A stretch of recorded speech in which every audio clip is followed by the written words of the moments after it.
It is said, some people are born to break generational curses.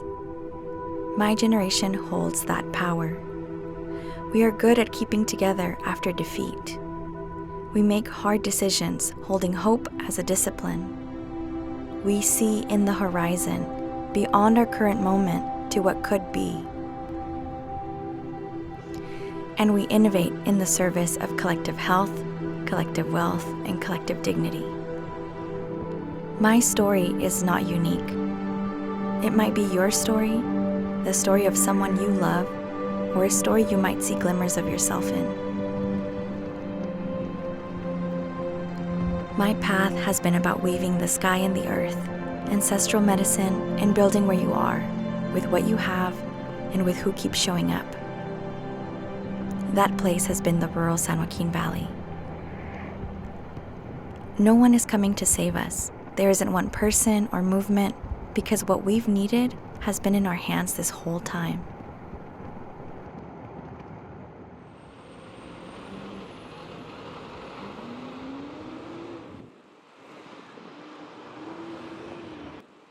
My name is Morita, and I'm proud to be from the San Joaquin Valley. I'm 29, and over the last 10 years, I've committed myself to advancing dignity and justice for rural communities in the San Joaquin Valley. I love this region. It's my entire heart. I was born in Sanger, and I spent my formative years in Querétaro, Mexico. My grandmother raised me. Her name is Laura.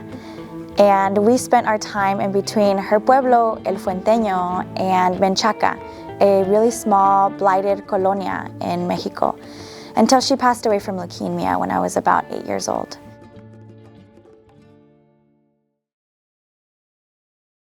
Once we came back, my family and I found work through cleaning houses, farm work, cleaning motels after my classes, and my parents worked in dairies. Goat dairies, cow dairies, until my mom fell ill from breast cancer, most likely due to pesticide exposure. After that, we had to turn to more informal economies, like selling at the flea market in Hamford. And I drove my mom to her chemo appointments, and I took care of my little brother, and I was going to high school. Next stop, Arbona.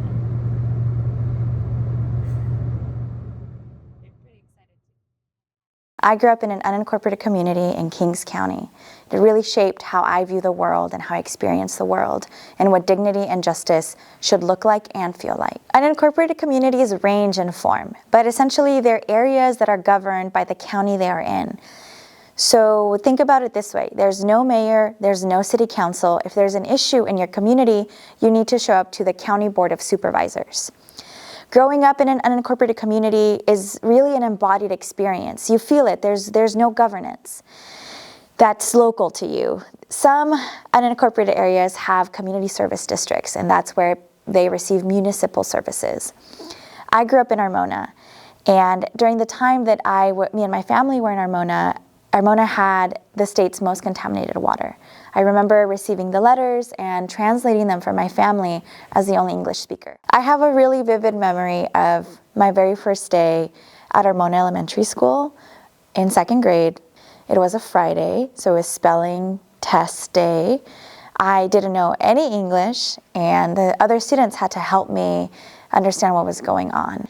And when I got my test back, there was a big red F. I had heard the teacher say also, which I, as an 8-year-old from Mexico, heard as oso, which means bear in Spanish. So I wrote O-S-O, very confident. I did not get, not even that word right. Ever since that experience, education, it has been really formative for me. I really applied myself, and in 2 grades, I was competing in a spelling bee countywide. So I continued to apply myself ever since that day in second grade, knowing that for me, my dream is to get my bachelor's degree.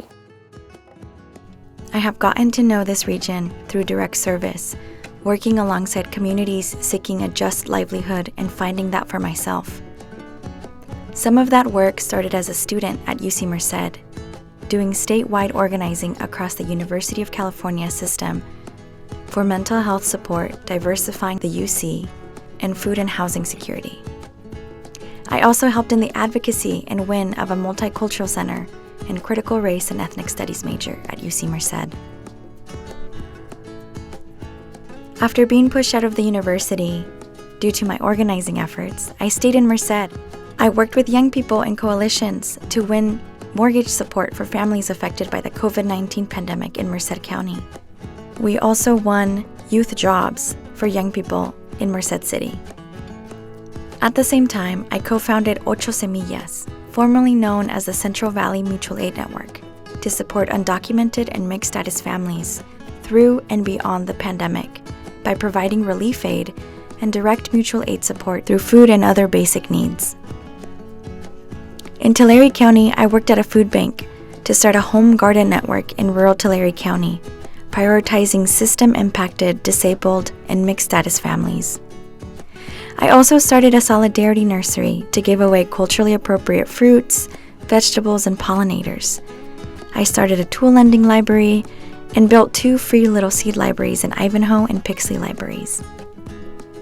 As a cultural arts fellow for Arte Americas, I led and shaped expanding arts and culture access to rural Fresno County schools through making arts curriculum where students could see themselves as people with stories worth sharing. Everything I've done, I've never done alone. No one does anything alone. And at the heart of it is wanting better for our communities, our families, and our region.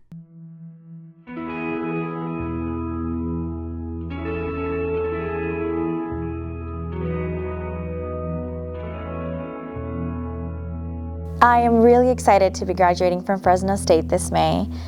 I'll be walking with a Bachelor of Arts in Anthropology and a Bachelor's of Science in City and Regional Planning, receiving certificates in GIS and in Environmental Planning. In my time at Fresno State, I've continued to send to rural communities in all of my projects, in all of my papers, and in all of my research. I'm really proud of myself. In this region, it can feel like it's your fault. Facing institutional barriers, facing a lot of obstacles. These things exist in undignified ways and inequitable ways by design. To walk, to graduate, to study it is really empowering for me. And it gives me words for things that I have always felt in my body but haven't always known how to say. I hope for joy and rest and dignity and so much justice for this region, for the people, for the land, and for all of our relations. I am finishing a thesis looking at placemaking in rural communities and governance. How is that felt? What does that look like? And what are the possibilities for us as a region collectively? My North Star has always been a quote by Miriam Kaba, a Black abolitionist organizer in New York. Her quote is, "Hope is a discipline." And she talks about this saying that hope is not something you might feel every day. You might not feel hopeful every single day of your life, but you should do one small action to keep that hope alive, to keep life alive. And I've done this by building a mutual aid network to support undocumented and mixed status families in the San Joaquin Valley.